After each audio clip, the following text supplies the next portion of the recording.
Hello everybody, welcome back to my channel prep PN. आज की इस वीडियो में हम डिस्कस करने वाले हैं क्लास 12 की फ्लेमिंगो बुक से प्रोज सेक्शन का chapter number 6 points and pancakes. इस वीडियो में हम इस चैप्टर का पार्ट 1 डिस्कस करने वाले हैं और नेक्स्ट वीडियो में हम इसका दूसरा पार्ट डिस्कस करेंगे। तो चलिए बिना टाइम वेस्ट किए चैप्टर को स्टार्ट करते हैं। सबसे पहले अबाउट द ऑथर। इस चैप्टर को किसने लिखा है, किन्होंने लिखा है इस चैप्टर को? अशोका मित्रन। इस चैप्टर के ऑथर है अशोका मित्रन। ए तमिल राइटर। कहाँ से बिलोंग करते थे? तमिल से बिलोंग करते थे। Recounts his years at Gemini Studios in his book My Years with Boss, which talks of the influence of movies on every aspect of life in India. जो अशोका मित्रन है तमिल राइटर, वो रिकाउंट्स मतलब narrates, tales, वो अपनी कहानी बताते हैं, अपनी लाइफ की उस पार्ट के बारे में बताते हैं जहाँ पे उन्होंने जिमना स्टूडियोज में काम किया था।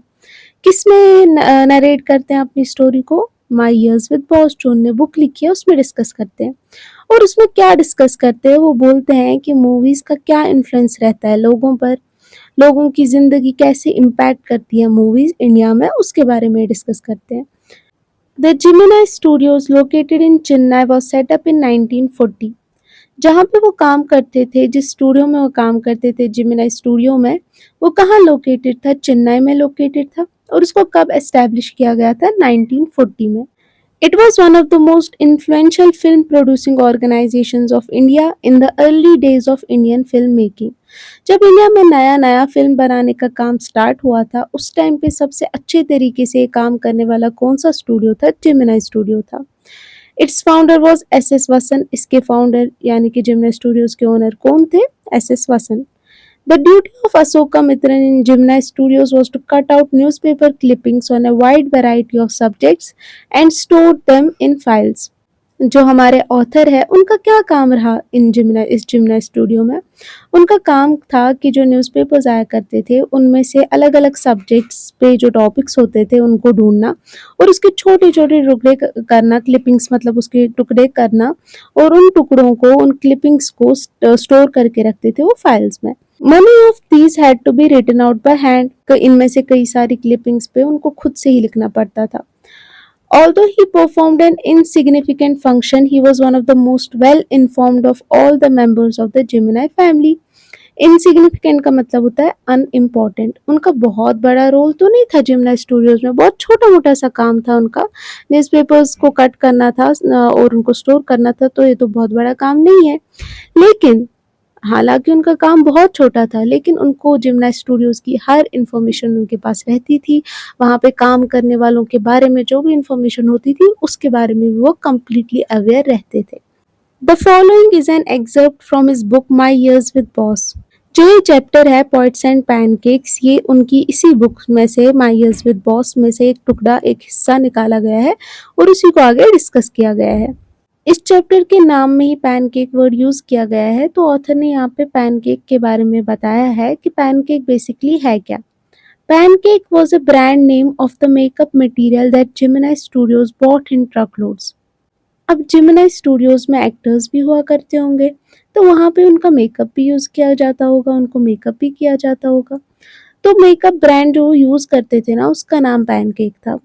That Gemini Studios bought in truck loads, मतलब ट्रक्स में भर भर के वो इस पैनकेक को लाते थे, इस मेकअप को लाते थे, मतलब बहुत ज़्यादा अमाउंट में लाते थे। इस लाइन में ऑथर ने यही मेंशन किया है कि किस किस एक्ट्रेस को इस मेकअप के ब्रांड के बारे में पता होगी और किस किस एक्ट्रेस को नहीं पता होगी, तो इसमें कुछ एक्सप्लेन करने की ज़रूरत नहीं है। यहाँ पे इनके बारे में बताया भी गया है कि ये कौन कौन से एक्टर्स है। The makeup department of the Gemini Studios was in the upstairs of a building that was believed to have been Robert Clive's stables। Stables मतलब होता है एक ऐसी बिल्डिंग जहाँ पे हॉर्सेस को, मतलब घोड़ों को रखा जाता है। तो ये जो जिमना स्टूडियोज है ना, जो जिस बिल्डिंग में उनका मेकअप डिपार्टमेंट होता था, वो बिल्डिंग पहले रॉबर्ट क्लाइव का स्टेबल हुआ करता था जहाँ पे वो अपने हॉर्सेस को रखते थे। A dozen other buildings in the city are said to have been his residence। Robert Clive इसके अलावा वो भी बहुत सारी बिल्डिंग्स में वहाँ पे रुके हुए थे, इसीलिए वहाँ पे जो मोस्टली जो बिल्डिंग्स है वो कभी ना कभी उनकी रेजिडेंसी हुआ करती थी, कभी ना कभी उन्होंने उन बिल्डिंग्स पे स्टे किया होगा। For his brief life and even a briefer stay in Madras, Robert Clive seems to have done a lot of moving besides fighting some impossible battles in remote corners of India and marrying a maiden in St. Mary's Church in Fort St. George in Madras. Brief मतलब छोटी, उनकी life उतनी बड़ी नहीं रही है और उस छोटी सी लाइफ में उन्होंने अपना छोटा सा स्टे बहुत कम टाइम तक कहाँ पे स्टे किया होता है, मद्रास में। बहुत कम समय तक वहाँ पे वो रुके हुए होते हैं, लेकिन इतने कम समय में भी उन्होंने बहुत बार बिल्डिंग्स चेंज किए, कभी भी वो एक बिल्डिंग में बहुत समय के लिए नहीं रहे। इसके अलावा उन्होंने क्या किया है, उन्होंने बहुत सारे बैटल्स में हिस्सा लिया है। कहाँ पे? Remote corners of India. Remote का क्या मतलब होता है? फार अवे, दूर दराज इलाकों में, बहुत सारे आइसोलेटेड इलाकों में उन्होंने फाइटिंग की है, उन्होंने बैटल्स में हिस्सा लिया है। इसके अलावा उन्होंने किन से मैरी किया था? एक मेडन। मेडन मतलब होती है यंग अनमैरिड वुमेन। कहाँ पे? एक चर्च में।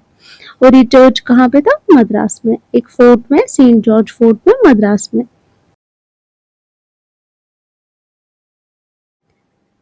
The makeup room had the look of a hair-cutting salon with lights at all angles around half a dozen large mirrors. अगर मेकअप रूम को डिस्क्राइब करना होता तो ऑथर उसको कंपेयर कर रहे हैं एक हेयर कटिंग सैलून से, क्योंकि वहाँ पे बहुत ज़्यादा मिरर्स थे। अब ऑब्वियस सी बात है कि मेकअप करना है तो मिरर्स का होना तो बहुत ज़्यादा नेसेसरी है। तो वहाँ पे इसीलिए उन्होंने कंपेयर किससे किया है? सैलून में, क्योंकि सैलून में भी यूजुअली बहुत ज़्यादा मिरर्स होते हैं। वहाँ पे हाफ ए डज़न लार्ज मिरर्स होते हैं। हाफ ए डज़न, डज़न का मतलब होता है 12, हाफ ए डज़न मतलब 6 बड़े-बड़े मिरर्स होते हैं और उन मिरर्स के अलोंग अलग-अलग एंगल्स पे क्या लगी होती है? लाइट्स लगी हुई होती है। They were all incandescent lights, so you can imagine the fiery misery of those subjected to makeup. ये जो लाइट्स लगी हुई थी ना मिरर्स के अलोंग, ये कौन सी लाइट्स थी? इनकैंडिसेंट लाइट्स थी। उसका क्या मतलब होता है? वो लाइट्स जब हम उनको हीट करते हैं, जब हम उनको जलाते हैं तभी वो लाइट देते हैं ना, तो उनको इनकैंडिसेंट लाइट्स कहते हैं। तो ऑथर बोल रहे हैं कि आप इमेजिन कर सकते हो फेयरी, फेयरी मिजरी, फेयरी का मतलब क्या होता है? एक्सट्रीमली बैड, मिजरी मतलब सफरिंग, कि जो वहाँ पे मेकअप कराने के लिए बैठे हुए होते थे या इवन जो मेकअप कर रहे होते थे उनके लिए कितनी परेशानी होती होगी।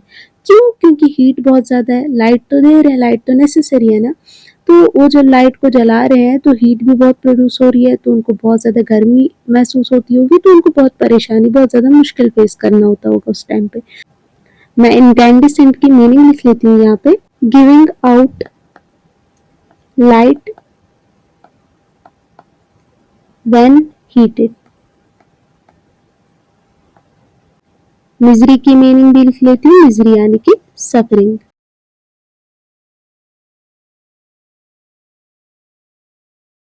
The makeup department was first headed by a Bengali who became too big for a studio and left. तो ऑथर बोल रहे हैं कि इस मेकअप डिपार्टमेंट को कौन हेड करते थे, कौन वहाँ पे इसको सब चीज़ों को हैंडल करते थे, कौन वहाँ पे हेड थे? बंगाली थे, लेकिन उन्होंने फिर उस स्टूडियो को छोड़ दिया। किस वजह से? टू बिग का मतलब क्या होता है कि उन्होंने बहुत ज़्यादा सक्सेस हासिल कर ली, वो बहुत ज़्यादा सक्सेसफुल हो गए और इतने सक्सेसफुल होने के बाद उन्होंने भी सोचा होगा कि क्या मैं एक छोटे मोटे से स्टूडियो में काम करूँ। तो स्टूडियो जो है उनके लिए बहुत छोटा पड़ गया, क्योंकि वो बहुत ज़्यादा सक्सेसफुल हुए लाइफ में, तो वो बहुत सारी चीज़ों में काम करने लगे, स्टूडियो को उन्होंने छोड़ दिया था। He was succeeded by a Maharashtrian who was assisted by Dharwar Kannadiga and Andhra, a Madras Indian Christian, and Anglo-Burmese and the usual local Tamils. He was succeeded. Succeeded का मतलब क्या होता है? जब ये बंगाली ने ये जो स्टूडियो है वो छोड़ दिया था, उसके बाद कौन वहाँ पे मेकअप डिपार्टमेंट के हेड बनने के लिए आए? एक महाराष्ट्रियन, और उनको असिस्ट भी किया जाता था, उनकी हेल्प भी की जाती थी। तो उनके असिस्टेंट कौन कौन थे जो कि यहाँ पे मेंशन किए गए हैं? अब आप देख सकते हो, एंग्लो बर्मीज की पहले मैं मीनिंग बता देती हूँ। एंग्लो बर्मीज का मतलब होता है एक मिक्स स्किन का, ब्रिटिश और बर्मीज ओरिजिन का, ब्रिटिश और बर्मीज एंसेस्ट्री का एक मिक्स, ठीक है। तो इससे आपको पता चलता है कि हर एक कैटेगरी, हर एक, या हर एक तो नहीं, बट बहुत अलग अलग जगहों से लोग वहाँ पे काम करने के लिए आए थे, तो डाइवर्सिटी बहुत ज़्यादा थी। All this shows that there was a great deal of national integration long before AIR, यानी कि All India Radio, and Doordarshan began broadcasting programs on national integration. अब आपने देखा कि अलग अलग ओरिजिन से, अलग अलग जगहों से लोग काम कर रहे थे वहाँ पे, तो ऑथर का यही कहना है कि वहाँ पे बहुत ज़्यादा यूनिटी थी डिस्पाइट द फैक्ट कि उनके ओरिजिन अलग थे, उनकी एथनिसिटी अलग थी, वो अलग-अलग जगहों से बिलॉन्ग करते थे, लेकिन एक ही जगह पे, एक ही शेल्टर के, एक ही रूफ के अंडर वो काम कर रहे थे, तो उनमें यूनिटी थी। तो एआईआर यानी कि ऑल इंडिया रेडियो, दूरदर्शन जो टीवी पे प्रोग्राम्स उनमें लाइव इंटीग्रेशन पे, यूनिटी पे, उससे कई समय पहले ही जिम्ना स्टूडियोज में इंटीग्रेशन या यूनिटी एग्जिस्ट करती थी। This gang of nationally integrated makeup men could turn any decent looking person into a hideous crimson hued monster with the help of truckloads of pancakes and a number of other locally made potions and lotions. अब ये irony क्या है, usually तो makeup हम क्यों करते हैं, अच्छा दिखने के लिए करते हैं, लेकिन ऑथर का ये कहना है कि ये जो मेकअप मैन है ना, जो यहाँ पे काम करते थे मेकअप डिपार्टमेंट में, ये उल्टा ही काम करते थे। मतलब जब वो मेकअप करते थे तो जिस पे मेकअप किया होता था वो अगली लगते थे, हिडियस की मैंने लिख लिया अगली, वो अच्छे बिल्कुल भी अच्छे नहीं दिखते थे। क्रिम्सन मतलब ब्राइट रेड कलर, ह्यूड कलर्ड मतलब उनको एक ब्राइट रेड कलर का मॉन्स्टर में वो कन्वर्ट कर देते थे। किसकी हेल्प से? ट्रकलोड्स मैंने पहले ही बोला, बहुत ज़्यादा अमाउंट में वो पैनकेक्स का यूज़ करते थे, मेकअप का यूज़ करते थे, और लोकली में जो वहाँ पे लोकल ब्रांड्स भी हुआ करते थे उनके भी लोशंस या मेकअप के और भी प्रोडक्ट्स यूज़ करते थे। Those were the days of mainly indoor shooting and only 5% of the film was shot outdoors. वो ऐसा ज़माना था, वो ऐसा टाइम था जब मोस्टली जो शूटिंग होती थी वो अंदर ही होती थी, वो बिल्डिंग के अंदर ही होती थी, बाहर बस 5% ही शूटिंग होती थी। I suppose the sets and studio lights needed the girls and boys to be made to look ugly in order to look presentable in the movie. अब ऑथर ने जो बोला कि मेकअप करने के बाद वो और ही अगली लग जाते थे रियलिटी में, उसका रीज़न उन्होंने बोला कि शायद उनको इस तरीके से दिखना पड़ता था, शायद उनका मेकअप इस तरीके से इसीलिए किया जाता था क्योंकि जो स्टूडियो की लाइट्स थी वो उनको ऐसी गंदे मेकअप में ही कैमरा में अच्छा दिखा देती थी। यानी कि अगर रियलिटी में इन पर्सन वो गंदे दिखते थे, अगली दिखते थे उस मेकअप से, लेकिन स्टूडियो की लाइट्स उनको कैमरा में अच्छा प्रेजेंटेबल दिखा देती थी। A strict hierarchy was maintained in the makeup department. The chief makeup man made the chief actors and actresses ugly, his senior assistant the second hero and heroine, the junior assistant the main comedian, and so forth. देखो hierarchy का क्या मतलब होता है, अगर हम एक organisation में लोगों को अलग अलग कैटेगरी में डिवाइड करें। अब ये कैटेगरी किस बेसिस पे बनाई जाती है? उनके इम्पोर्टेंस के बेसिस पे, यहाँ पे, ठीक है। तो कैसे हम बता सकते हैं कि वहाँ पे हायरार्की मेंटेन की जाती थी?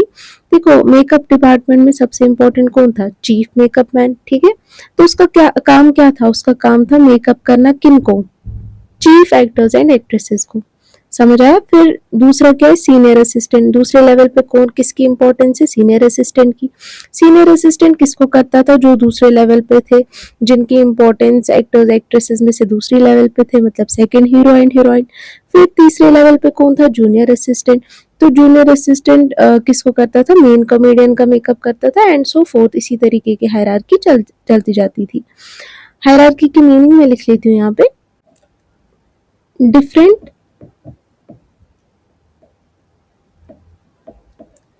levels of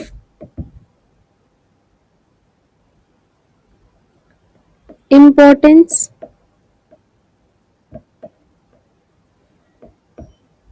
of people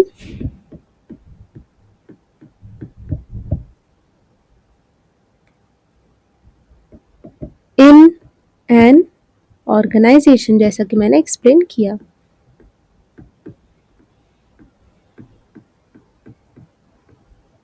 The players who played the crowd were the responsibility of the office boy. Even the makeup department of the Gemini Studios had an office boy.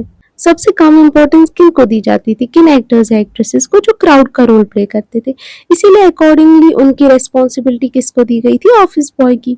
Office boy को, जिसका बहुत ज़्यादा role नहीं होता था, वो छोटे मोटे काम कर लेता था। अब ये बोल रहे हैं कि जिमनाई स्टूडियोज कितना अच्छा था, या वहाँ पे ऑर्गेनाइजेशन कितनी अच्छी थी। केवल मेकअप डिपार्टमेंट में भी एक ऑफिस बॉय था। मेकअप डिपार्टमेंट में भी छोटे मोटे काम करने के लिए ऑफिस बॉय रखा गया था वहाँ पे। On the days when there was a crowd shooting, you could see him mixing his paint in a giant vessel and slapping it on the crowd players. जिस दिन क्राउड का कोई रोल रहता था, तो उस दिन आप देख सकते थे कि ये जो ऑफिस बॉय है जिसका काम क्राउड में जो भी एक्टर्स एक्ट्रेसेस थे उनका जो भी एक्टर्स एक्ट्रेसेस क्राउड का रोल प्ले कर रहे थे उनका मेकअप करना था उसका काम। तो आप उसको देख सकते थे कि वो एक बड़ी सी जाइंट मतलब बड़ी सी वेसल में एक बड़े से बर्तन में इस पेंट को इस मेकअप को मिक्स करता था और स्लैपिंग स्लैपिंग मतलब ऐसे बिना कुछ सोचे समझे अच्छे तरीके से नहीं ऐसे ही डाल देता था, मेकअप कर लेता था उनका क्राउड प्लेयर्स का। The idea was to close every pore on the surface of the face in the process of applying makeup। देखो यहाँ पे स्लैपिंग भी इसीलिए लिखा गया है क्योंकि सही से मेकअप नहीं किया जाता था। उनका ये आइडिया नहीं था कि हम हर एक फ्लॉ को, हर एक जो भी फाइन डिटेल है हमारे चेहरे पे उसको कवर करें, उसको अच्छा करें। उनका बस यही आइडिया था कि जो पोर्स है हमारी स्किन पे जो छोटे-छोटे या बड़े-बड़े गड्ढे हो जाते हैं कभी-कभी, उसको कवर करना ही उनका आइडिया था ताकि कैमरा में जाके वो अच्छे दिखे। इसलिए यहाँ पे स्लैपिंग लिखा है, मतलब सही तरीके से नहीं बस ऐसे ही अप्लाई कर देते थे। He wasn't exactly a boy. He was in his early 40s, having entered the studio years ago and in the hope of becoming a star actor or a top screenwriter, director or a lyrics writer. He was bit of a poet। अब जो office boy था ना ये exactly boy नहीं था। क्या मतलब है इसका? क्योंकि बॉय तो हम यूजुअली जो छोटा होता है एज में उसको बोलते हैं, लेकिन वो ऐसा नहीं था। वो बल्कि बहुत वो एडल्ट था, अच्छा खासा एडल्ट था। वो अपने अर्ली फोर्टीज मतलब 41 42 ऐसे अर्ली फोर्टीज में था। और उसने स्टूडियो जो है जिमना स्टूडियोज बहुत साल पहले ज्वाइन किया था क्योंकि उसका सपना था कि वो एक बड़ा सा एक्टर बने, टॉप स्क्रीन राइटर बने, डायरेक्टर या लिरिक्स राइटर बने। और वो थोड़ा बहुत पोएट भी था, थोड़ी बहुत शायरी भी कर लेता था। In those days, I worked in a cubicle, two whole sides of which were French windows. I didn't know at that time they were called French windows। अब ऑथर यहाँ पे बोल रहे हैं कि उनका काम कहाँ पे वो करते थे, वो अपना काम क्यूबिकल में करते थे। क्यूबिकल मतलब एक छोटे से कमरे में करते थे जिसके दो पूरे के पूरे साइड्स जो है कमरे के, अगर 4 वॉल्स है, वो जो साइड की जो 4 वॉल्स हैं उनमें से 2 होल साइड्स दोनों वॉल्स कवर्ड थी किससे? विंडोज से। और उनको फ्रेंच विंडोज बोला करते थे। Seeing me sitting at my desk tearing up newspapers day in and day out, most people thought I was doing next to nothing। अब हमें पता है उनका बहुत इनसिग्निफिकेंट सा, उनका बहुत अनइम्पोर्टेंट सा रोल था जो कि था न्यूज़पेपर्स क्लिपिंग्स को कट करना, जो कि पिछले कुछ पैराग्राफ्स में भी डिस्कस किया गया था कि न्यूज़पेपर्स क्लिपिंग्स को कट करना था अलग अलग सब्जेक्ट्स पे और उनको स्टोर करना था। तो उनका बहुत ज़्यादा रोल तो नहीं था। तो जब लोग वहाँ पे आते थे ना उनके क्यूबिकल में, उनके कमरे में उनको देखते थे काम करते हुए, न्यूज़पेपर्स को टेयर अप यानी कि कट करते हुए, तो वो सोचते थे कि I was doing next to nothing, मतलब ये तो ऑलमोस्ट ना कुछ ना ही करने के बराबर है। It was likely that the boss thought likewise too. और वो बोलते हैं ऑथर कि मुझे ऐसा लगता है कि बॉस भी मेरे बारे में यही सोचते होंगे कि मैं कुछ भी नहीं कर रहा। So anyone who felt I should be given some occupation would barge into my cubicle and deliver an extended lecture। तो किसी को भी अगर लगता था कि मुझे कुछ काम करने की ज़रूरत है, मैं वेला बैठा हूँ, मैं खाली बैठा हूँ, तो मेरे कमरे में आ जाता था और मुझे भाषण देने लगता था कि तुम्हें कुछ काम कर लेना चाहिए, तुम तो कुछ भी नहीं कर रहे हो। बार्ज का क्या मतलब होता है? एंटर सडनली और रूडली, बिना परमिशन के ऐसे ही घुस जाते थे। The boy in the makeup department had decided I should be enlightened on how great literary talent was being allowed to go waste in a department fit only for barbers and perverts। जो office boy है ना वो बहुत ज़्यादा frustrated था। क्यों frustrated था? क्योंकि उसको ऐसा लगता था कि मेरे में बहुत टैलेंट है, मैं पोइट्री भी कर सकता हूँ, मैं मे बी लिरिक्स भी लिख सकता हूँ। तो उसको लगता था मेरे में बहुत आर्टिस्टिक टैलेंट है, लिटरेरी टैलेंट है। लेकिन कुछ लोगों की वजह से मेरा ये जो टैलेंट है वो वेस्ट हो गया है, क्योंकि मुझे एक बहुत अनइम्पोर्टेंट सा जॉब दिया गया है और कुछ लोगों ने मुझे पहचाना नहीं, मेरे इस टैलेंट को पहचाना नहीं, रिकॉग्नाइज नहीं किया और मेरा करियर रूइन कर दिया। इसलिए वो बहुत फ्रस्ट्रेटेड होता था। तो वो भी बाकी सारों की तरह ऑथर के क्यूबिकल में आते थे और उनको भाषण देते थे। एनलाइटेंड मतलब गिवन द इन्फॉर्मेशन, उनको इन्फॉर्मेशन देते थे, उनको कहानियाँ सुनाते थे कि कैसे मेरे में बहुत टैलेंट था और मेरा टैलेंट जो है कुछ लोगों ने वेस्ट कर दिया। बारबर्स तो पता ही है आपको, और परवर्ट्स की क्या मीनिंग होती है? परवर्ट्स की मीनिंग मैं लिख लेती हूँ। People of abnormal behaviour, abnormal या अनएक्सेप्टेबल भी बोल सकते हैं। तो कुछ ऐसे लोगों की वजह से जो मेरे टैलेंट को समझ ही नहीं पाए, उनकी वजह से मेरा करियर रूइन हो गया। इसी बारे में वो ऑथर को कहानियाँ सुनाते रहते थे, आउट ऑफ फ्रस्ट्रेशन, ठीक है? Soon I was praying for crowd shooting all the time. Nothing short of it could save me from his epics. अब ऑथर बोलते हैं कि वो ऑब्वियस सी बात है कि उन ऑफिस बॉय की ये लॉन्ग बोरिंग स्टोरी सुन सुनकर, एपिक्स यानी कि लॉन्ग एंड बोरिंग स्टोरीज, ये लॉन्ग बोरिंग स्टोरीज सुन सुनकर वो पक जाते थे। तो वो ये ऑथर ही बोलते हैं कि मैं बस प्रे करता था, मैं बस यही होप करता था कि जल्दी से जल्दी क्राउड शूटिंग स्टार्ट हो जाए, क्योंकि आपको तो पता है ऑफिस बॉय का क्या काम था, क्राउड का मेकअप करना। तो यही सोचते थे कि काश क्राउड शूटिंग स्टार्ट हो जाए जल्दी से जल्दी, ताकि ऑफिस बॉय को बुलाया जाए मेकअप करने के लिए और मैं ये कहानियों से बच जाऊं। नथिंग शॉर्ट ऑफ इट का मतलब इसके बगैर, इसके अलावा, इसके बगैर कोई भी ऐसी चीज नहीं है जो मुझे बचा सकता था उसके लॉन्ग और बोरिंग स्टोरी सुनने से। In all instances of frustration, you will always find the anger directed towards a single person, openly or covertly. And this man of the makeup department was convinced that all his woes, ignominy, and neglect were due to Kotha Mangalam Subbu. अब यहाँ पर author general जो human tendency होती है ना, जो human nature होता है कि अपना सारा जो भी उसके साथ हुआ होता है, लाइफ में बुरा हुआ होता है, वो उसका ब्लेम जो है वो किसी और पे डाल दे। इस तरीके से उसको एक सेटिस्फैक्शन मिलती है। वो खुद में कमियां नहीं निकालता, बल्कि वो ये सोचता है कि मेरा जो भी मेरे साथ बुरा हुआ है या जो भी मैं अचीव नहीं कर पाया हूँ अपनी लाइफ में, वो किसी एक की वजह से। तो एक को टारगेट कर लेता है और उसी पे सारा ब्लेम डाल देता है। इस तरीके से उसका जो एंगर है वो किसी डायरेक्शन में वो चार्ज कर पाता है, वो किसी के टुवर्ड्स वो एंगर सारा डायरेक्ट कर पाता है, ठीक है? तो इसी तरीके से जो ऑफिस बॉय है ना, उसके साथ भी वो भी ऐसा मानता था कि उसके साथ बुरा हुआ है, उसके टैलेंट को नहीं पहचाना गया, रिकॉग्नाइज नहीं किया गया, तो वो भी किसी ना किसी पे ब्लेम डालता था। अब वो ब्लेम किस पे डालता था? सुब्बू पे। आगे आप देखो कि क्यों वो सुब्बू से जेलस था, क्यों उसको लगता था कि सुब्बू ही रीजन है उसके फेलियर में के, वो आप आगे देखो। ऑथर ये एक्सप्लेन कर रहे हैं कि जो मैंने यहाँ पे बताया आपको, we will always find the anger directed towards a single person, openly और कावर्डली। कावर्डली का क्या मतलब होता है? कावर्डली मतलब सीक्रेटली, चाहे वो खुल्लम खुल्ला उस पर अपना एंगर दिखाए या फिर चोरी चोरी, मतलब मन में ही रखे और मन में ही उसको फील करे, बाहर वो चेहरे पे ना आने दे वो एंगर, बट कहीं ना कहीं वो किसी एक को पकड़ लेता है वो एंगर डायरेक्ट करने के लिए, चाहे वो फिर उसको पब्लिकली उस एंगर को दिखाए या फिर अपने मन में ही रखे। कावर्डली मतलब सीक्रेटली। वो उसका क्या मतलब होता है? वो उसका मतलब मिजरीज, जो भी वो लाइफ में मिजरीज फेस कर रहा था, ट्रबल्स फेस कर रहा था, उसका रीजन वो किसको मानता था? सुब्बू को। इग्नोमिनी का मतलब लॉस ऑफ ऑनर, जो ऑनर या रिस्पेक्ट वो गेन नहीं कर पाया, उसका रीजन भी वो किसको बोल रहा है? निग्लेक्ट। निग्लेक्ट का मतलब यही है कि मतलब उस पर इतना ध्यान नहीं दिया जाता था, उसको इतना इनसिग्निफिकेंट अनइम्पोर्टेंट जॉब दिया गया। इसका रीजन सारा का सारा वो ब्लेम किस पे डालता है? सुब्बू पे। अब सुब्बू के बारे में ऑथर आगे बता रहे हैं कि सुब्बू कौन था, क्या काम करता था और क्यों जो ऑफिस बॉय है उससे इतना जेलस था। Subbu was the number 2 at Gemini Studios. Subbu जो है वो नंबर 2 था, इम्पोर्टेंस की लिस्ट में वो नंबर 2 था जेमिनी स्टूडियोज पे। ऑब्वियसली बॉस नंबर 1 था, उसके बाद जो है सुब्बू था। He couldn't have had a more encouraging opening in films than our grown-up makeup boy had. अब यहाँ पे जो है ऑथर बोल रहे हैं कि जो सुब्बू है ना, सुब्बू का ऐसा नहीं है कि सुब्बू को कोई प्रिविलेज मिला था। ऐसा नहीं है कि जब वो पहले अर्लियर टाइम्स में जब उसने ज्वाइन किया था, स्टूडियो ज्वाइन किया था तो, या फिल्म डिपार्टमेंट ज्वाइन किया था तो उसको कोई बहुत ज़्यादा सपोर्ट मिला था, ऐसा नहीं था। बल्कि उसका और ऑफिस बॉय का तो ऑलमोस्ट सेम ही था। जितना उसको इम्पोर्टेंस मिली थी उतनी ही सुब्बू को भी मिली थी।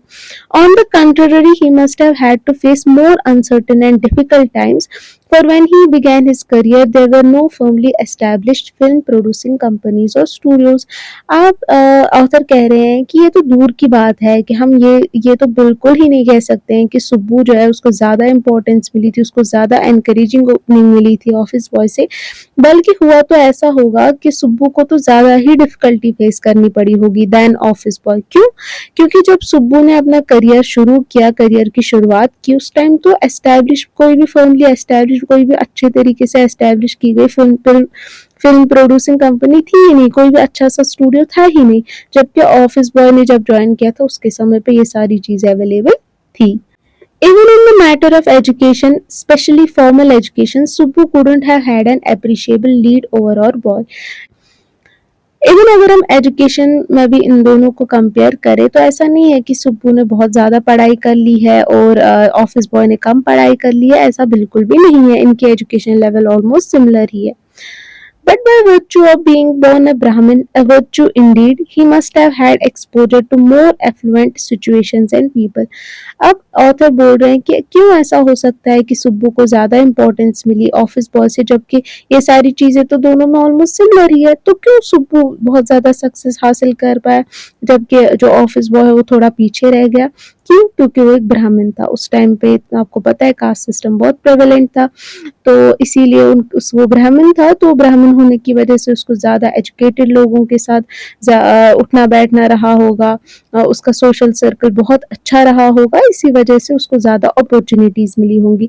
अब यहाँ पे ये जो ऐसे लिखा गया है ना वर्च्यू इंडीड, इसका मतलब ये है कि ऑथर इसमें पर्सनली बिलीव नहीं करते। ये थोड़ा सार्कास्टिकली कहा है कि ये एक्चुअली अगर हम रियलिटी में देखें तो ये कोई वर्च्यू नहीं है, ये कोई लक नहीं है, बल्कि सोसाइटी ने इसको ऐसा बना दिया है, जबकि हकीकत में रियलिटी में ये कोई लक नहीं है। तो ये सार्कास्टिकली बोला है, वो ऐसा मीन नहीं करते। एफ्लुएंट की क्या मीनिंग होती है? प्रिविलेज्ड, वेल्दी, बहुत अच्छे अच्छे लोग, बहुत वेल्दी रिच लोगों के साथ उसका उठना बैठना रहा होगा। अब आगे की कुछ लाइंस में ऑथर सुब्बू की कुछ अच्छी क्वालिटीज को डिस्क्राइब कर रहे हैं। He had the ability to look cheerful at all times even after having had a hand in a flop film। देखो यहाँ पे एक कंट्रास्ट है दोनों की पर्सनैलिटीज में। ऑफिस बॉय आप देखेंगे वो बहुत ज़्यादा पेसिमिस्टिक रहता था, बहुत ज़्यादा नेगेटिविटी थी उसके मन के अंदर, बहुत हमेशा वो नेगेटिव ही फील करता था। बल्कि सुब्बू की एक क्वालिटी थी कि वो हमेशा चेयरफुल रहता था, हमेशा खुश रहता था। इवन अगर उसके साथ उसको उतनी सक्सेस नहीं भी मिलती थी एट टाइम, जैसे कि उसने जो फिल्म की होती है वो फ्लॉप भी हुई होती है, लेकिन इसके बाद भी वो अपना जो चेयरफुल नेचर है उसको नहीं खोता है, बल्कि अच्छे से रहता है, हैप्पी रहता है, ऑप्टिमिस्टिक रहता है। He always had work for somebody. He could never do things on his own, but his sense of loyalty made him identify himself with his principle completely and turn his entire creativity to his principle's advantage। अब देखो सुब्बू जो है ना, सुब्बू का ऐसा nature था कि वो इंडिपेंडेंट नहीं होना चाहता था। उसके अंदर बहुत टैलेंट था, बहुत क्रिएटिविटी था, लेकिन वो उसको एज़ लोगों को सपोर्ट करने के लिए यूज़ करता था। वो खुद का इस टैलेंट से या क्रिएटिविटी से खुद का कुछ अलग नहीं करना चाहता था। वो सबसे अच्छा सपोर्टर या हेल्पर बनना चाहता था। इसीलिए जो भी उसकी क्रिएटिविटी होती थी, जो भी उसका टैलेंट होता था ना, वो अपने प्रिंसिपल मतलब मिस्टर वसंत उनको हेल्प करने में लगा देता था। जब भी मिस्टर वसंत उनसे कुछ हेल्प मांगते थे तो वो खुशी-खुशी उनको अपनी टैलेंट और क्रिएटिविटी के थ्रू आइडियाज़ देते थे, जिससे उनको हेल्प हो जाती और जेमिनी स्टूडियो सक्सीड करता। He was tailor made for films. Tailor made का क्या मतलब होता है कि हम बोलते हैं ना किसी को कि इसमें तो नेचुरल ही है, ये सब जो भी कर रहा है काम ये तो नेचुरली टैलेंटेड है। तो उसी तरीके से ऐसा लगता था कि वो टेलर में वो बना बनाया ही है फिल्म के लिए, वो फिल्म्स के लिए ही बना है। Here was a man who could be inspired when commanded। इसका क्या मतलब हुआ inspired when commanded? मतलब ऐसा हमें पता है कि अगर किसी को कोई आइडिया देना होता है ना, क्रिएटिव होना होता है, तो वो नेचुरली आता है, उसको आप फोर्स नहीं कर सकते हो। आप नहीं बोल सकते उसको कि ऐसे क्रिएटिव सोल्यूशन ढूंढो और वो दे, मतलब ऐसा नहीं होता है, वो स्पॉन्टेनियसली आ जाता है, नेचुरली आ जाता है। लेकिन सुब्बू ऐसा था ना कि उसको अगर कमांड किया जाता था कि चलो अपनी क्रिएटिविटी को यूज करो और कुछ आइडियाज दे दो, तो उसी टाइम स्पॉन्टेनियसली ही वो आइडियाज दे देता था। अब यहाँ पे ऑथर ने एग्जाम्पल दी है। The rat fights the tigress underwater and kills her, but takes pity on the cubs and tends them lovingly.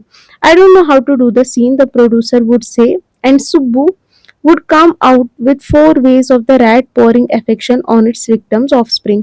Suppose ये एक सीन था जहाँ पे ऐसा ऐसा होता है, तो प्रोड्यूसर को समझ नहीं आता था कि हम ये सीन कैसे करें, कैसे मैं इस आइडिया को प्रैक्टिकली इम्प्लीमेंट करूँ। तो सुबह उस टाइम पे हेल्प कर देता था। वो बहुत सारे इसी सेम चीज़ पे अगर उसको 4 आइडिया देने थे, 4 आइडिया दे देता था। तो इतना स्पॉन्टेनियसली क्रिएटिव था वो। Good, but I'm not sure if it is effective enough। The producer would say, and in a minute Subbu would come out with 14 more alternatives. अगर वो 4 आइडियाज़ दे देता ना और सुब्बू को सॉरी प्रोड्यूसर को पसंद नहीं आते, वो बोलता कि नहीं कुछ और चाहिए, तो 1 मिनट के अंदर-अंदर ही सुब्बू और 14 नए आइडियाज़ के साथ रेडी हो जाता था। Filmmaking must have been and was so easy with a man like Subbu around, and if there was a man who gave direction and definition to Gemini Studios during its golden years, it was Subbu. अब author बोल रहे हैं कि किसी भी studio में या अगर हम जनरली भी देखें किसी भी डिपार्टमेंट में अगर कोई ऐसा इंसान होता है जो बहुत ज़्यादा सपोर्ट करता है, हेल्प करता है, जिसका सपोर्टिंग नेचर होता है, क्रिएटिव होता है, तो उसकी वजह से काम बहुत ही आसान हो जाता है। सिमिलरली जेमिनी स्टूडियोज़ में भी सुब्बू का रोल इसी तरीके से था। उसकी वजह से जेमिनी स्टूडियोज़ के जब गोल्डन ईयर्स थे, मतलब जब वो सबसे ज़्यादा प्रोग्रेस कर रहा था ना, जेमिनी स्टूडियोज़ जब सबसे ज़्यादा अच्छा सक्सेसफुल वो हो रहा था, उस टाइम में सुब्बू का इस सक्सेस में बहुत ज़्यादा बड़ा रोल था। Subbu had a separate identity as a poet, and though he was certainly capable of more complex and higher forms, he deliberately chose to address his poetry to the masses. अब इस line का क्या मतलब हुआ कि सुब्बू जो है वो सिर्फ फिल्म्स में ही टैलेंटेड नहीं था, उसकी खुद की पहचान थी। क्या पहचान थी? कि वो पोएट्री भी कर सकता था। और इस लाइन का क्या मतलब होता है कि उसमें इतनी एबिलिटी थी, इतनी कैपेबिलिटी थी कि वो बहुत ज़्यादा डिफ़िकल्ट, सीरियस या डीप पोएट्री भी लिख सकता था, बहुत ज़्यादा हाईली एजुकेटेड लोगों के लिए। लेकिन उसने डेलिबरेटली मतलब जानबूझ के चूज़ किया कि मैं जो पोएट्री लिखूँगा ना, वो मैं ऑर्डिनरी या मतलब लोकल लैंग्वेज में ही लिखूँगा, ताकि जो ऑर्डिनरी लोग हैं, जो बहुत ज़्यादा एजुकेटेड लोग नहीं है, वो पढ़ सके। तो इसीलिए उसने वो कॉम्प्लेक्स पोएट्री नहीं लिखी। His success in films overshadowed and dwarfed his literary achievements, और so his critics felt. उसने जो फिल्म्स में सक्सेस हासिल की थी ना, उसकी वजह से क्या हुआ कि जो भी उसका लिटरेरी टैलेंट था, पोएट्री लिखने का टैलेंट था, वो थोड़ा दब गया। ओवरशैडोड का मतलब ये होता है कि दब जाना, ठीक है, किसी एक चीज़ की बहुत ज़्यादा सक्सेस की वजह से किसी दूसरी चीज़ को उतनी ज़्यादा सक्सेस नहीं मिलती, उसको हम ओवरशैडोड कहते हैं। ड्वार्फ्ड की मीनिंग तो मैंने लिख ली है, मेड टू सीम स्मॉल, किसी एक चीज़ के बड़े होने की वजह से दूसरी चीज़ जो है वो ऑटोमेटिकली छोटी दिखने लग जाती है। क्रिटिक्स फेल्ट का मतलब क्या होता है कि ऑथर बोलते हैं कि ऐसा हुआ, या मैं कह सकता हूँ कि ऐसा क्रिटिक्स कहते थे उसके बारे में। क्रिटिक्स कौन होते हैं? क्रिटिक्स वो लोग होते हैं जो पीपल जो होते हैं ना, जो डिसअप्रूव करते हैं, जो किसी को स्टडी करते हैं, उसके काम को स्टडी करते हैं, और उसमें जो भी अच्छी या बुरी चीज़ें होती है उनको सामने ला के रखते हैं, उसके बारे में लिखते हैं, उसके बारे में बोलते हैं कि यहाँ पे ये जो भी आर्टिस्ट है इसने गलतियाँ की है। तो उनको उन क्रिटिक्स के अकॉर्डिंग उसकी जो फिल्म की सक्सेस है उसकी वजह से उसके लिटरेरी अचीवमेंट्स दब गए थे। ओवरशैडोड की मतलब क्या, ओवरशैडोड का क्या मतलब होता है? मेड समवन सीम लेस इम्पोर्टेंट। एक्सप्लेन मैं ऑलरेडी कर चुकी हूँ।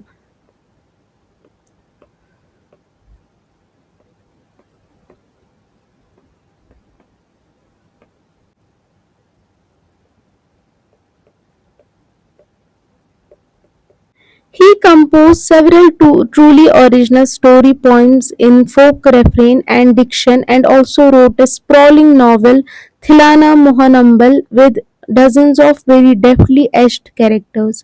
अब ऑथर जो है वो उनके लिटरेरी टैलेंट को, अचीवमेंट्स को बोल रहे हैं, डिस्क्राइब कर रहे हैं कि कौन कौन सी उनकी लिटरेरी अचीवमेंट्स है। उन्होंने बहुत सारी स्टोरी पोइम्स लिखी है। फोक रेफरेन का क्या मतलब होता है? फोक रेफरेन का मतलब होता है जो ट्रेडिशनल विलेज सॉन्ग्स होते हैं ना, या जो सॉन्ग्स होते हैं जिनमें रेपिटेटिव लाइंस होती है, कुछ लाइंस को रिपीट किया जाता है गाने की तरह, तो वैसे ही उन्होंने फोक रेफरेन में काम किया। रेफरेन मतलब पोएम, सॉन्ग्स, एंड डिक्शन मतलब चॉइस ऑफ वर्ड्स, मतलब उनका जो डिक्शन था ना वो बहुत ज़्यादा ऑर्डिनरी लोगों के लिए था, बहुत उतने ज़्यादा टफ वर्ड्स यूज़ नहीं करते थे। And also wrote a sprawling novel, ये तो आपको इसमें कुछ एक्सप्लेन करने की ज़रूरत नहीं, उन्होंने ये नॉवल भी लिखी है। और इस नॉवल में कौन से कैरेक्टर्स थे जो उनने डेफ्टली एज्ड मतलब स्किलफुली क्रिएट किए थे, जिनमें जिसके लिए आपको बहुत सोचना पड़ता है, जिसके लिए आपको बहुत क्रिएटिव होना पड़ता है, ऐसे ही कैरेक्टर्स उन्होंने उस नॉवल में रखे थे, बनाए। He quite successfully recreated the mood and manner of the Devdasis of the early 20th century. Subbu जो भी काम कर रहा था ना, जैसे कि पोएम, स्टोरी, फिल्म सीन, जो भी वो कर रहा था, उसमें उसने किसका मूड या वापस से लाया, किसकी फीलिंग, सिमिलर फीलिंग किसकी लाई, जो एक 20th सेंचुरी में जो देवदासीज होते थे ना, वो वुमेन डांसर्स होते थे। साउथ इंडिया में वो वुमेन डांसर्स होते थे जो क्लासिकल म्यूजिक में ट्रेंड होते थे और उनका बहुत अच्छा एक्सप्रेशन होता था, बहुत अच्छे इमोशंस होते थे। तो उसी सेम फीलिंग को उन्होंने, सुब्बू ने जो है अपने काम में, अपने पोइम्स में या नॉवेल्स में, किसी भी लिटरेरी वर्क के थ्रू वो वापस से वो फीलिंग जनरेट की, वो वापस से वो फीलिंग लाई, सिमिलर फीलिंग थी।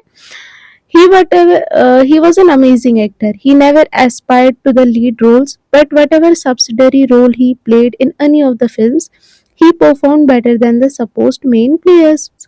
सुब्बू की कभी ऐसी विश नहीं होती थी कि वो लीड रोल करे, मेन रोल करे, मेन एक्ट्रेस है, सॉरी मेन एक्टर का रोल प्ले करे, इसलिए वो सब्सिडरी मतलब एडिशनल या साइड रोल्स जिसको हम बोलते हैं वो काम करता था।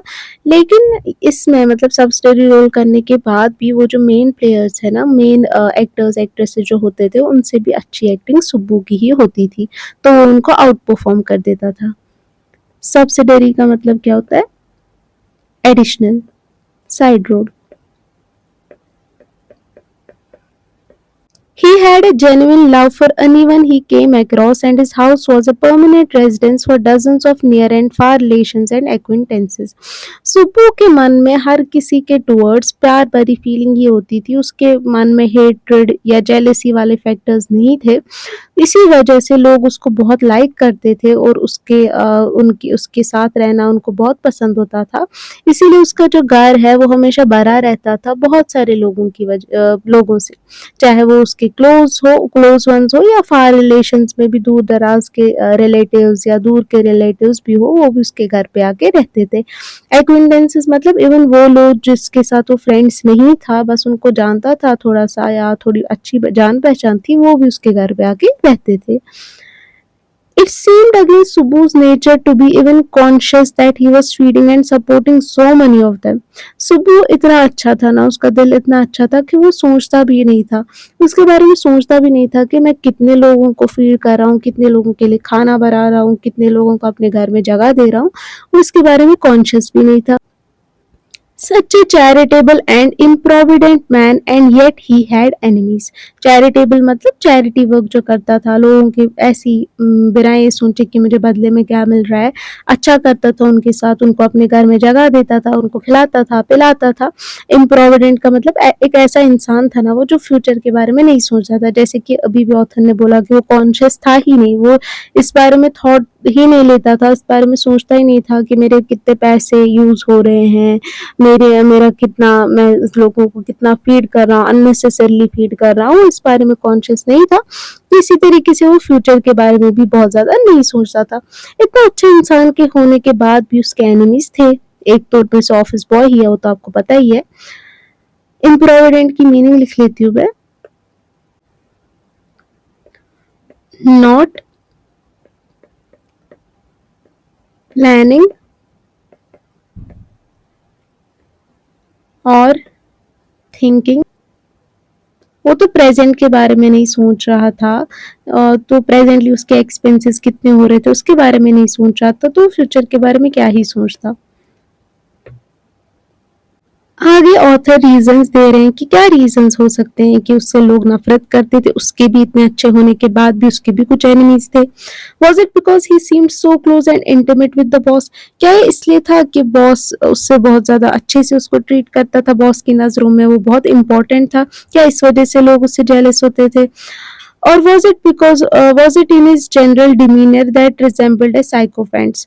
Demeanor मतलब the way somebody behaves, या ऐसा था कि उसका जो बिहेवियर ही था ना वो एक साइकोपैंट की तरह था। साइकोपैंट का मतलब होता है यस मैन, जिसको हम बोलते हैं ना, फ्लैटरर, जो लोगों की अच्छी अच्छी तारीफ करे, जो लोगों के बारे में अच्छा अच्छा बोले ताकि वो उनकी नज़रों में अच्छा बन सके, उनके नज़रों में वो इम्पोर्टेंट बन सके, उसी को यस मैन कहते हैं, उसी को साइकोपैंट कहते हैं। क्या उसका ऐसा बिहेवियर था कि वो हमेशा बॉस को मक्खन लगाता था, बटरिंग करता था? क्या इसी वजह से लोग उससे नफरत करते थे?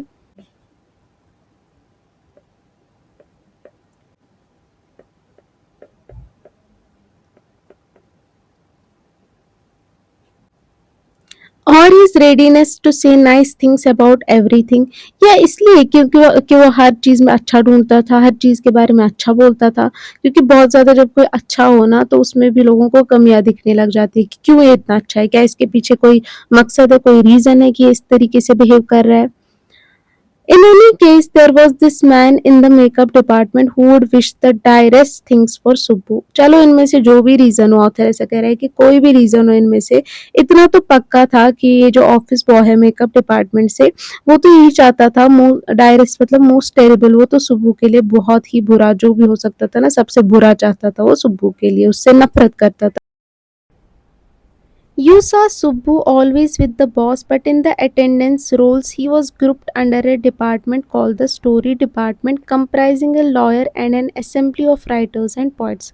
सुब्बू तो हमेशा बॉस के साथ ही रहता था, लेकिन अटेंडेंस रोल में उसको ग्रुप किया गया था, उसको कैटेगराइज किया गया था एक डिपार्टमेंट के साथ, जिसमें कौन कौन थे, जिसको हम स्टोरी डिपार्टमेंट बोलते थे, और उसमें कौन कौन था, एक लॉयर था, एक असेंबली, एक ग्रुप था राइटर्स का और पोएट्स का। The lawyer was also officially known as the legal advisor, but everybody referred to him as the opposite. Lawyer जो है उसको legal advisor भी बोला जाता था, उसका मतलब advisor कौन होता है, जो advice देता है, लेकिन उसको लोग counter legal advisor बुलाते थे, मतलब लोग उसको इसका opposite समझते थे, क्योंकि प्रोड्यूसर जो भी बोलता था ना उसका opposite ही करता था, जो भी वहाँ पे कोई आइडिया देता था उसको अपोज ही करता था, एडवाइस देने के बजाय वो अपोज ही करता था हर चीज़ को। An extremely talented actress who was also extremely temperamental once blew over on the sets. अब ऑथर एक स्टोरी बोल रहे हैं कि एक इंस्टेंस बोल रहे हैं कि एक बार क्या होता है, एक बहुत एक्सट्रीमली मतलब बहुत ज़्यादा टैलेंटेड एक्ट्रेस होती है जो एक्सट्रीमली टेम्परामेंटल भी थी। टेम्परामेंटल मतलब जो जल्दी जल्दी गेटिंग एंग्री क्विकली, जो छोटी छोटी बातों पे गुस्सा करने लग जाता है ना, उसको टेम्परामेंटल बोलते हैं। तो एक्सट्रीमली टैलेंटेड थी लेकिन एक्सट्रीमली टेम्परामेंटल भी थी। वंस ब्लू ओवर मतलब गॉट एक्सट्रीमली एंग्री, एक बार क्या हुआ कि वो बहुत ज़्यादा एंग्री हुई, इसी की कोई ऐसी चीज़ हुई थी जिसकी वजह से उसको बहुत गुस्सा आ गया। While everyone stood stunned, the lawyer quietly switched on the recording equipment. सारे के सारे जो भी वहाँ पे लोग थे उसके गुस्से की वजह से स्टंट मतलब शॉक हो गए थे, लेकिन जो लॉयर है ना, जो लीगल एडवाइज़र था, लॉयर था, उसने क्या किया, उसने रिकॉर्डिंग इक्विपमेंट खोल दिया। स्टंट यानी कि shock. When the actress paused for breath, the lawyer said to her, "1 minute please," and played back the recording. जैसे ही एक्ट्रेस ने बोलना बंद किया ना, 1 मिनट 1 सेकंड के लिए, और सांस लेने के लिए वो रुक गई, तो लॉयर या लीगल एडवाइज़र ने उससे क्या कहा, 1 मिनट रुक जाओ, मतलब बोलना बंद कर दो, और वो जो रिकॉर्ड उसने की थी उसकी आवाज़ उसी को सुनाने लग गया। There was nothing incriminating or unmentionably foul about the actress's tirade against the producer, but when she heard her voice again through the sound equipment, she was struck dumb. पहले वर्ड्स की मीनिंग बता देती हूँ आपको। incriminating मतलब होता है wrong, unmentionably foul मतलब extremely rude, सॉरी यहाँ पे टू है, टू नहीं है, too bad to even mention।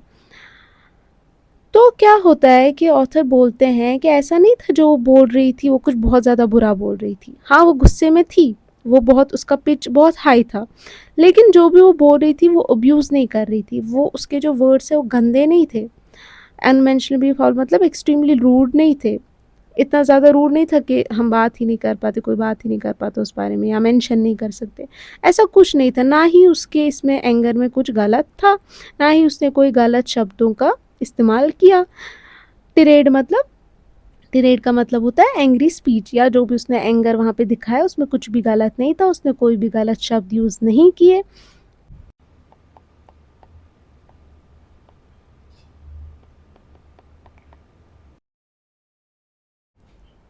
तो जब उसने अपनी रिकॉर्डिंग सुनी तो ऐसा नहीं था कि उसमें कोई फाउल वर्ड्स यूज़ किए थे, कुछ अब्यूज़ किया था प्रोड्यूसर को, लेकिन जब उसने अपनी आवाज़ सुनी ना कि बहुत हाई पिच में उसने बोला होगा, एक श्रिल वॉइस होगी, बहुत ही इल टेम्पर्ड वुमेन की तरह वो साउंड कर रही होगी, बहुत बुरी वॉइस होगी, तो उसकी वजह से वो स्ट्रक डम मतलब स्पीचलेस हो गई, वो कुछ बोल ही नहीं पाई, वो पॉज कर गई 2 मिनट के लिए, वो रुक गई, शांत हो गई, क्योंकि उसको एक, आपको पता है एक्टर्स या एक्ट्रेसेस के लिए उनकी आवाज़ बहुत इंपॉर्टेंट होती है, तो इसी की वजह से जब उसने अपनी वॉइस में कॉन्फिडेंस लूज़ किया ना, उसी की वजह से उसका एक्टिंग करियर पूरा का पूरा रुइन हो गया।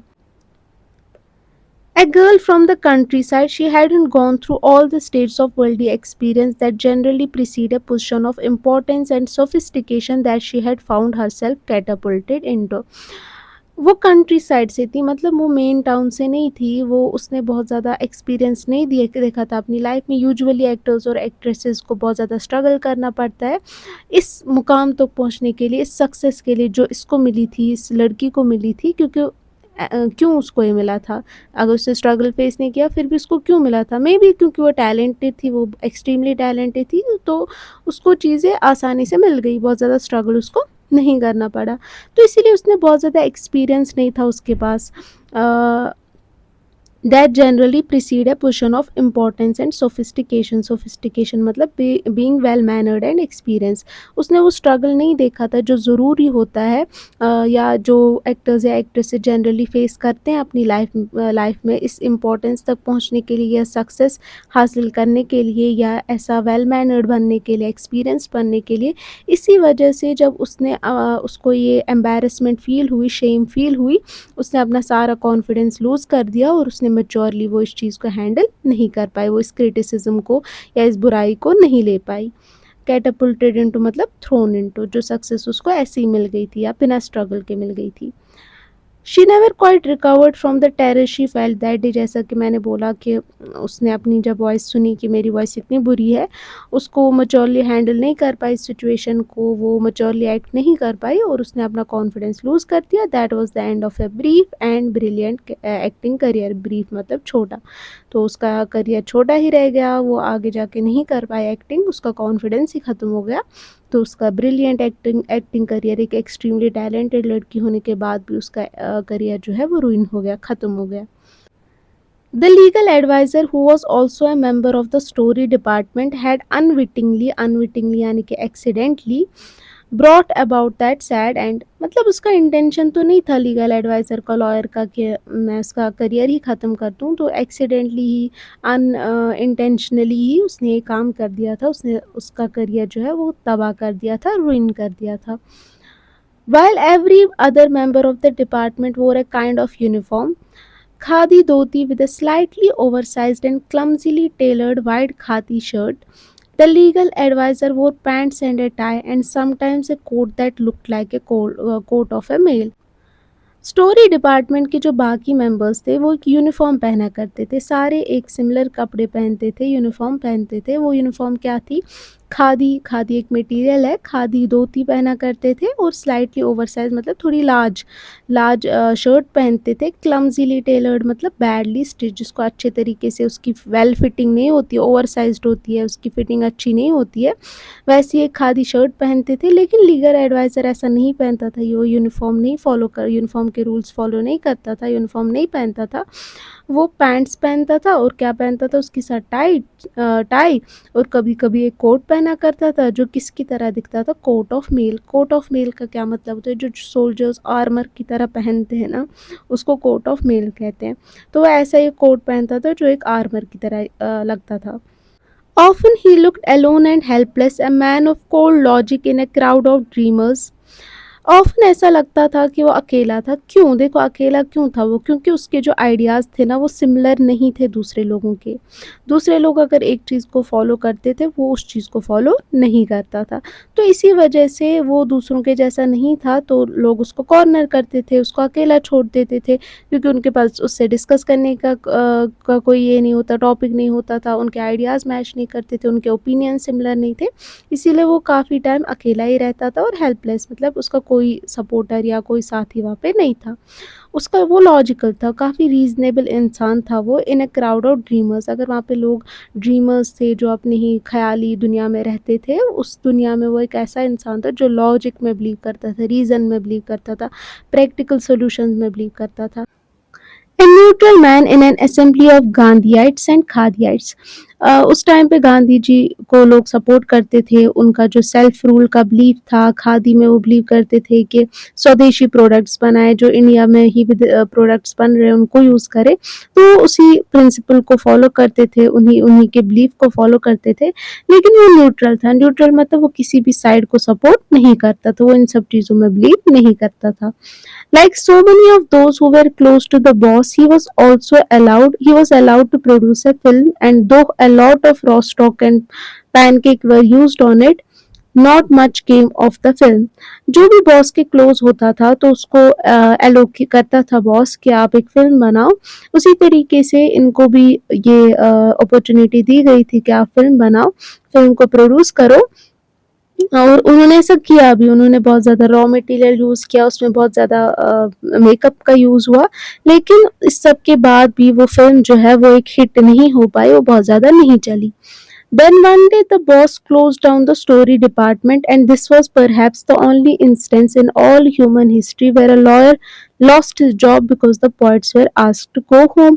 फिर एक दिन बॉस ने डिसाइड किया कि स्टोरी डिपार्टमेंट का कोई काम नहीं है तो उसको बंद किया जाए, उसको शट डाउन कर लेते हैं।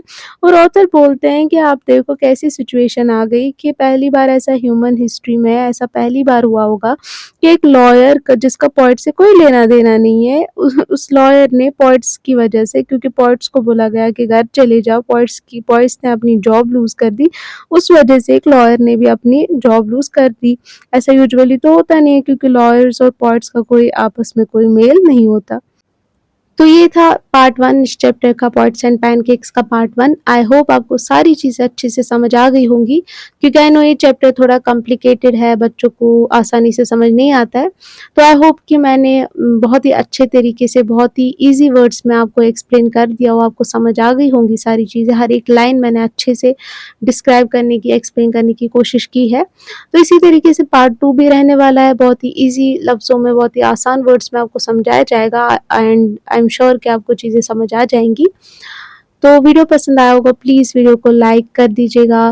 किसी के साथ भी जो आपको लगता है किसी के लिए भी ये वीडियो हेल्पफुल रह सकता है, उसके साथ शेयर करिएगा, और चैनल को सब्सक्राइब करना नहीं भूलिएगा। Thank you so much.